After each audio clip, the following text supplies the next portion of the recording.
WHO ने अब ये मान लिया है कि कोरोना वायरस हवा में है, जहां एरोसोल यानी कि हवा में ये रहता है और काफी लंबी अवधि के लिए हवा में रहता है और हवा से ही ये हमारे शरीर में मुंह के द्वारा जाकर ये हमें बीमार कर सकता है। बहुत खतरनाक स्टडी है और WHO ने अब इसे अपनी गाइडलाइंस में शामिल भी कर लिया है।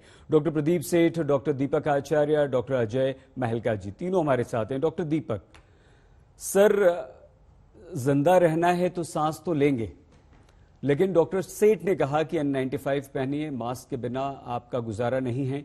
तो क्या अब डॉक्टर दीपक हम घर में भी मास्क पहने, घर में भी सांस लेने से पहले सोच लें आसपास कोई है तो नहीं? सही जी, मैं कहूंगा यदि घर में कोई भी सस्पेक्टेड या पॉजिटिव केस नहीं है तो मास्क पहनने की जरूरत नहीं है। आप आराम से फील फ्रेश कर सकते हैं, हवा ले सकते हैं, सांस जी। ले सकते हैं। घर में कोई पॉजिटिव नहीं है तो अननेसेसरी आपको मास्क पहने रहना जरूरी नहीं है। बाहर निकल रहे हैं, चौखट के बाहर कदम निकाल रहे हैं, आपको मास्क जरूर पहनना पड़ेगा और ये मानना पड़ेगा कि हर उस व्यक्ति से जिससे आप मिलने जा रहे हैं वो कोरोना पॉजिटिव है।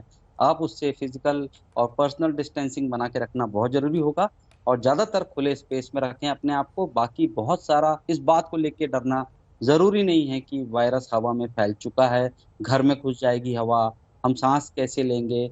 डरना बिल्कुल मना है। सुरक्षित रहिए और वेंटिलेशन प्रॉपर रखिए घर का। घर में कोई सस्पेक्टेड केस है तो वेंटिलेशन मेक श्योर करें कि प्रॉपर हो। अदरवाइज घर में कोई केस नहीं है जी तो चिंता करने की किसी बात कोई फिक्र नहीं है। सर, आप बहुत पॉजिटिव हैं डॉक्टर दीपक, और हम कह रहे हैं डरिए, आप कह रहे हैं डरना मना है, डरिए मत। डरिए पॉजिटिव इसलिए सर। रहेंगे तो एंटीबॉडीज बनती है साहब, ये साइंटिफिकली प्रूवन है। अच्छा। सकारात्मक अच्छा, ये तो ठीक। अपने आप की आपकी इम्यूनिटी और एंटीबॉडीज बेटर जी, होंगी। लेकिन ये भी सच्चाई है ना सर कि हम लोग लापरवाह भी बहुत है ना। हम देखिए ना ये मार्केट्स में कितनी सच है। भीड़ है, किस तरह जी से हम कुछ गाइडलाइंस का पालन ही नहीं करते हैं। लॉकडाउन हो जाता है फिर भी घरों से बाहर निकलते हैं, मास्क नहीं लगाते हाँ हैं, पुलिस वालों से लड़ते हैं। मतलब हमारी जी। भी सामाजिक जिम्मेदारी है जिसका हम निर्वहन नहीं करते हैं। डॉक्टर अजय ये बात तो हो गई, लेकिन अब आप हमें डॉक्टर अजय ये भी बताइए कि क्या हम बहुत बहुत बेसिक सवाल पूछ रहे हैं, हो सकता है आपको लगे कि ये कैसे सवाल हैं, लेकिन बहुत बेसिक है सर। आप बड़े बड़े डॉक्टर्स, बड़े बड़े साइंटिस्ट हैं, लेकिन आम इंसान क्या करे जब वो बेचारा घर से निकलता है, सीढ़ियां नीचे उतरता है, वो लिफ्ट लेता है, हवा में है तो कहीं भी डर लगता है, पता नहीं अभी इन सीढ़ियों से कौन उतर के गया होगा, पता नहीं अभी इस लिफ्ट से कौन आया गया होगा। क्या करें डॉक्टर अजय? देखिए, इसका सबसे एक बड़ा आंसर है मास्क लगाइए और अपने सरफेस को टच मत कीजिए, क्योंकि जो इन्फेक्शन होते हैं नाक, आँख और मुंह के थ्रू ही होते हैं। तो सरफेस को आप टच नहीं करें और अभी डबल मास्क लगा के चले। ये सबसे इम्पोर्टेंट है आपके आंसर का। लेकिन मैं इसको एक्सटेंड जी। इस तरह से करना चाहूँगा कि अभी भी जो केयरलेसनेस है वो ह्यूमन साइकोलॉजी है, आप उसको चेंज नहीं कर सकते।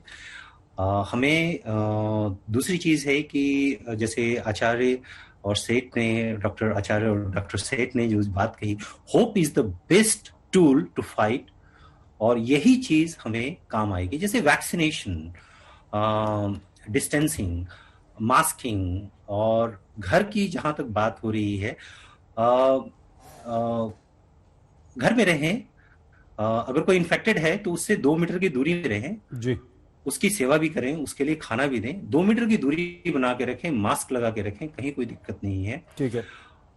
और एक चीज मैं जो यहाँ मेंशन करना चाहता हूँ, अभी वैक्सीनेशन जो हम लोग ले रहे हैं या जब भी लग रही है, तो इसको हम लोग एज ए मेडिसिन यूज नहीं करें, क्योंकि बहुत सारे लोग कफिंग या फिर कोरोना फेज में हैं और वो लोग जा करके वैक्सीन ले रहे हैं। वो ऐसा नहीं करें, क्योंकि ये मोर फैटल है देन नॉर्मल पर्सन वैक्सीन ले। जैसे मैं यूरोप का कंडीशन बताता हूँ आपको। यूरोप में आप वैक्सीनेशन लेने के पहले आपको डॉक्टर चेक करता है कि are you eligible for the vaccine और नॉट। लेकिन इंडिया में वो संभव नहीं हो पाएगा, क्योंकि जो भी वैक्सीनेशन सेंटर्स हैं जी। ये संभव नहीं है। तो अपने आप में ये ध्यान रखें कि हम 7 से 8 दिन तक हमें कोई खांसी, सर्दी और ऐसे कोई सिम्टम नहीं है, तब जाके वैक्सीन लें। और वैक्सीन के 2-3 दिन बाद तक अपने आप को परहेज में रखें, तब वो वैक्सीन का लेना कोई काम आता है। अदरवाइज बहुत सारे ऐसे रिपोर्ट्स आई हैं जहां लोग इसको मेडिसिन की तरह यूज किए हैं। वो ठीक दूसरी नहीं।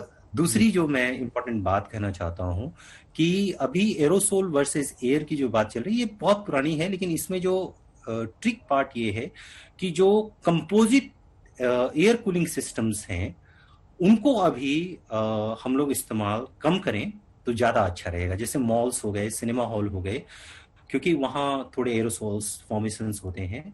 और दूसरी बात, जहां तक जो कोस्टल एरिया है वहां पर हमें ध्यान रखना होगा, क्योंकि वहां ड्राइंग कैपेसिटी बहुत कम होती है हमारे ड्रॉपलेट्स की।